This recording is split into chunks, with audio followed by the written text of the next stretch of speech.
Hello friends, in this video we will learn gate problems based on block diagram reduction as well as SFG. Let us begin.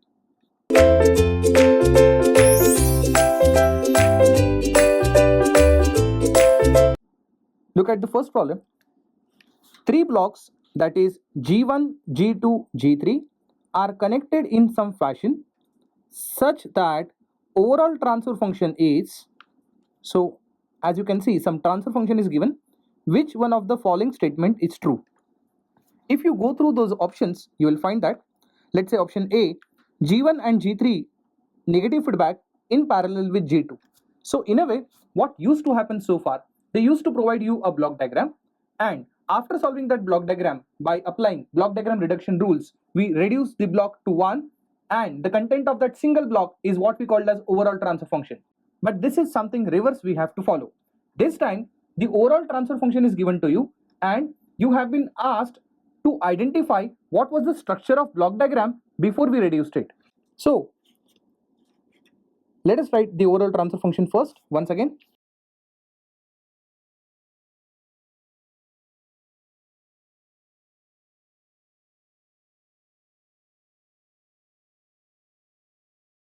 This is the overall transfer function that they have provided. So what I'll do is I can write the above ratio like this also, that is G1 upon 1 plus G1 G2 plus G3 into 1 plus G1 G2 whole divided by again 1 plus G1 G2. So what I have done is I have separated these two terms. I would say this is term number 1, this is term number 2, and then we got a common denominator. Am I right? So now I got separated first and the second term. Here what I can see by observation, this and this gets cancelled. What is remaining? What is remaining is G1 upon 1 plus G1 G2 plus G3. If you see this carefully, this is in the form G upon 1 plus GH, and you know that G upon 1 plus GH structure you get only when you have a negative feedback with a forward path as G and a reverse path as H, or H as a feedback element, G as a forward element. So what I can imagine this way, here it will be G and here it would be H. Am I right? But then G is replaced with G1 and H is replaced with G2. So what we have over here is G1 along with G2 here. Of course it is a negative feedback. Am I right? As you can see, now it is added with G3. So you know that when you have, let's say, G1 plus G2 form, meaning that G1 and G2 are connected in parallel. So what does that mean? To hold this function, G3 is connected in parallel, right? So I have determined that G1 and G2, it means this,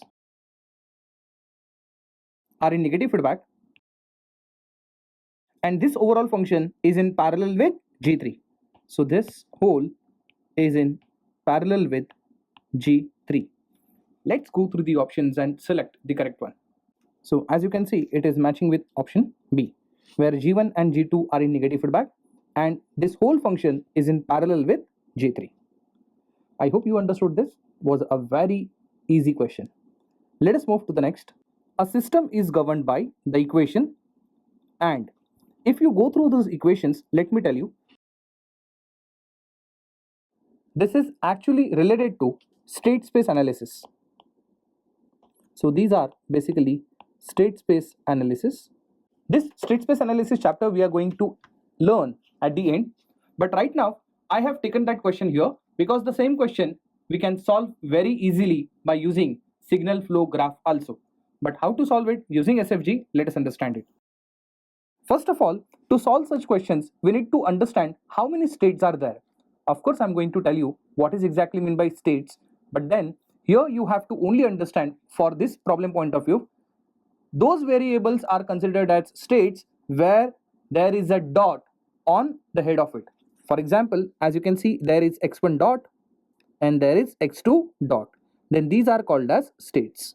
Since there are two states, because there is x1 dot and x2 dot, I can conclude that there are two states.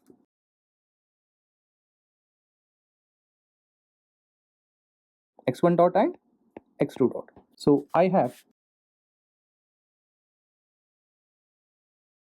x1 dot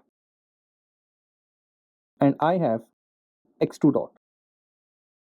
Basically, since we have decided to solve this problem by using SFG, it means the equations which is given to us, whatever variables that you see, whether they are a state variable or normal variable, all of them become a node. I repeat what I said. What variables are used over here? Just see it carefully. x1, x2, then you have x1 dot, then you have x2 dot, then you have u, also you have y. So all those variables are going to become nodes. So all of them gets converted into what? Nodes. So you know that the basic element in SFG is basically a node. If there are no nodes, then it is impossible to draw SFG. Am I right? So what I'll do is, let me just remove this. As I said, I'll start with four variables first. That is x1, x1 dot, x2 and x2 dot. The sequence in which I'm allotting the dot, I have started from right to left. It is not necessary. You can start it from left to right. Okay. So we say that whenever we solve by SFG and whatever diagram that you draw, that is SFG diagram from the given set of equation, may not be unique. So even though the SFG that everybody gets according to the assumed position of those dots or position of those nodes, everybody gets different SFG, but still at the end everybody should get the same answer. So you know that mathematically what is exactly mean by x1 dot? Whenever there is x1 dot, it means it is present as dx1 by dt. So it is basically a differentiation pattern, or we can say it is a differentiated node, meaning that if I actually integrate x1 dot, then what I supposed to get? What I am supposed to get after integrating x1 dot is x1. Similarly, if I integrate x2 dot, then definitely I supposed to get x2. I hope you understood this. You know that basically if you take a derivation of x2, you get x2 dot, and if you take a derivative of x1, you get what? X1 dot. So I'm just saying it in a reverse way, assuming that x2 dot is available. So let me take integration and I get x2, and let's say x1 dot is available to me. Let me take integration so as to get what? X1. I hope you understood my point. So let me just restore it. You know that integration in time domain, in Laplace we say that divided by s. What I meant is, let's say you have this integration of x dot dt. In Laplace domain we write this as x of s upon s. So we know this. Therefore we don't write integration term.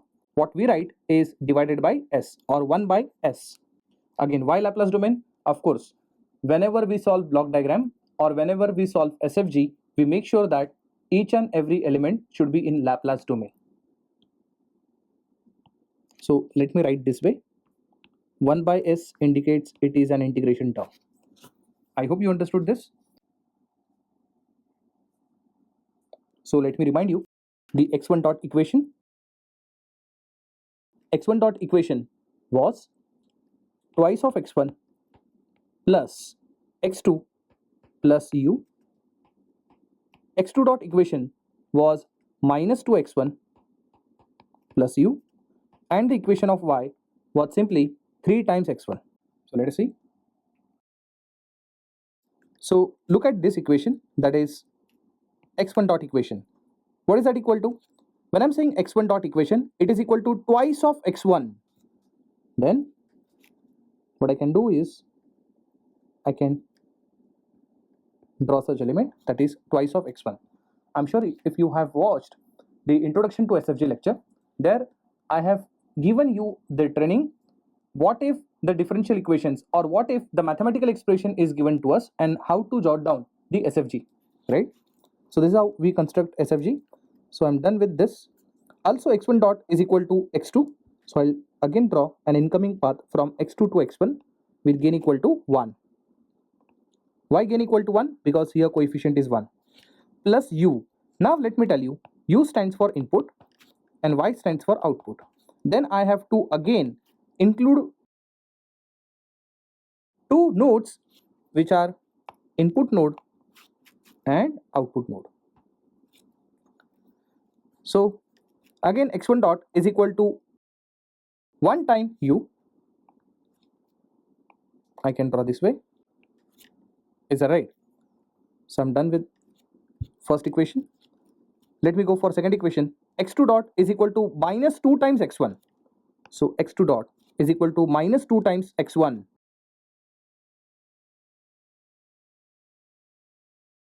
So I can go this way, minus 2 times x1. Also it is plus u. Then there is incoming path from u with gain equal to 1. And finally we are going to go for our last equation, y is equal to 3 times x1. So there would be incoming path from x1 to y with gain equal to 3. Finally, whatever nodes we have, let me highlight them once again. The first node is u, the second node is x2 dot, the third node is x2, the fourth node is x1 dot, the fifth node is x1, and the last node that we have is y. Since nodes are highlighted, now a complete SFG is present in front of us from the given data, and now we don't require this given data, so I'll just remove all those given data and now I'll get the final transfer function. When I'm getting a final transfer function, it will be nothing but y of s upon u of s as the overall transfer function, which is now equal to, first of all, let us see how many forward paths do we have. The first forward path we will see. So we have to follow this. Am I right? So it is like this: 1 by s into 1 into 1 by s becomes 1 by s square multiplied by 3 becomes 3 upon s square. So the first forward path that I have got, that is t1, is equal to 3 upon s square. Let us go for t2. Let's see, do we have a second forward path? Yes, we can have. We can go this way, that is 1, then 1 by s, then 3. So it is simply 3 upon s. So t2 is a second forward path. And by observation, you should understand that there is no other forward path possible. Am I right?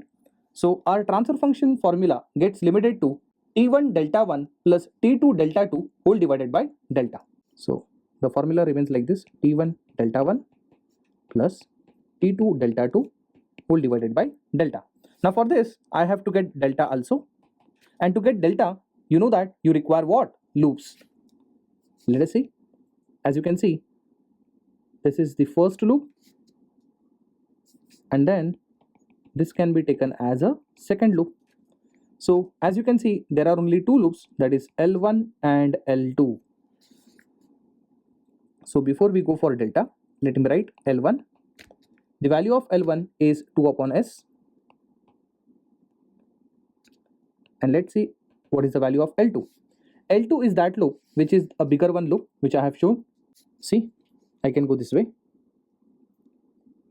1 upon s into 1 into 1 upon s. So it becomes 1 upon s square, and then we come back via this path, that is into minus 2. So it becomes minus 2 upon s square. So let me complete my delta. You know that delta is equal to what? 1 minus. So it is summation of all individual loop, then plus summation of two non-touching loops, and you know that this formula continues. But here, since you got only two loops, that is L1 and L2, also L1 and L2 are sharing common nodes that is visible from the SFG, therefore this term will get cancelled out. So we have only this much as delta. Am I right? So let me just write our transfer function now, that is y of s upon u of s is equal to, let's go for the first forward path, which is 3 upon s square, and the value of delta 1 is remaining 1, because you know that delta 1 is nothing but a delta removing those loops which touches the first forward path. But as you can see, the first forward path touches both the loops, that is L1 also as well as L2 also. Therefore delta 1 remains 1 plus T2. The value of T2 is 3 upon S multiplied by delta 2. You know that delta 2 is again same as delta. The only thing, you have to remove those loops from delta which are touching the second forward path. But if you observe T2, it is also touching all the loops, that is L1 also as well as L2 also. Therefore again delta 2 remains 1 whole divided by delta itself, which is 1 minus the value of L1 is positive 2 upon S, it remains minus 2 upon S. Then since we have negative sign out, but the value of L2 is negative, so it becomes positive here, that is plus 2 upon S square. So now it is a very simple mathematics, you can just solve it yourself. I'll write the final answer so you can confirm yourself. After solving this, you'll get numerator as 3 plus 3s whole divided by s square minus 2s plus 2. So this becomes a final answer or the final transfer function which they were asking you for. Let's move to the next question. So now we have to get the transfer function for the following block diagram. We know that how to solve this by using a shortcut. So overall transfer function is C of s upon R of s. What we write in numerator? Summation of all forward paths. Look at the first forward path. You can go just straight from R of s to C of s. It becomes 1 upon s square as a first forward path, plus see to it if there is the another possible forward path. Yes, there is another possible forward path. Let us see how. If you start from R of s, then you can move this way also. Again you can move upward and then you can travel up to C of s. As you can see, in this you get only one gain as 1 upon s. So 1 upon s becomes a second forward path. Let us see if there is another possible forward path. As you can see, you can start from R of s, you can come down here and then you can go directly to C of s, and while traveling like this you get absolutely no block, right? Therefore gain remains 1. So the third forward path with gain equal to 1 you can write. So as you can see, there are three possible ways to travel from R of s to C of s. If you observe very carefully, you will understand there is absolutely no loop. There is absolutely no loop. In fact, this is the first block diagram. We can see that there is no loop. So there is absolutely need not to get confused. This is an open loop system. Am I right? So these are the summation of all forward paths. In the denominator, what do we write? We write 1 by default and then plus summation of all the loops. But since there are no loops present, I would say there is no extra term. So what we have is only numerator left, that is 1 upon s square plus 1 upon s plus 1. So by taking LCM as s square, the first term you can write as 1, the second term you can write s, and the last term you can write s square, or you can write it appropriate way, s square plus s plus 1 whole divided by s square, and this becomes overall transfer function. Let's move to the last problem now. So the question is, get number of feed forward paths and loop. Let me tell you, forward path means only feed forward path. Okay, and you understand very well what is meant by forward path. Forward path is that part where you can start from input and then traveling through the SFG you reach to output without touching a single node twice. So you have to travel through a particular node only once, and this is how you travel from input to output. That is, the node in a forward path shouldn't repeat anytime. Am I right? Let us see the first forward path. One can comment on this problem that it's quite difficult, but let me tell you, this is very easy. Your observation should be strong enough. See the first forward path, I'll show you. You can move this way. Am I right? So the first forward path which I got with gain equal to AHFG. So let me write T1 is equal to A, H, F, G. Am I right? Let us see if we got any other possibility. You can move this way also. That is A, K, L, F, and then G. Look at this. A, K, L, F, G. As you can see, each and every node is touched only once.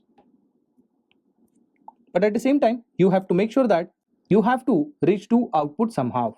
So the second forward path that we have T2 with gain equal to AK, L, F, G. Am I right?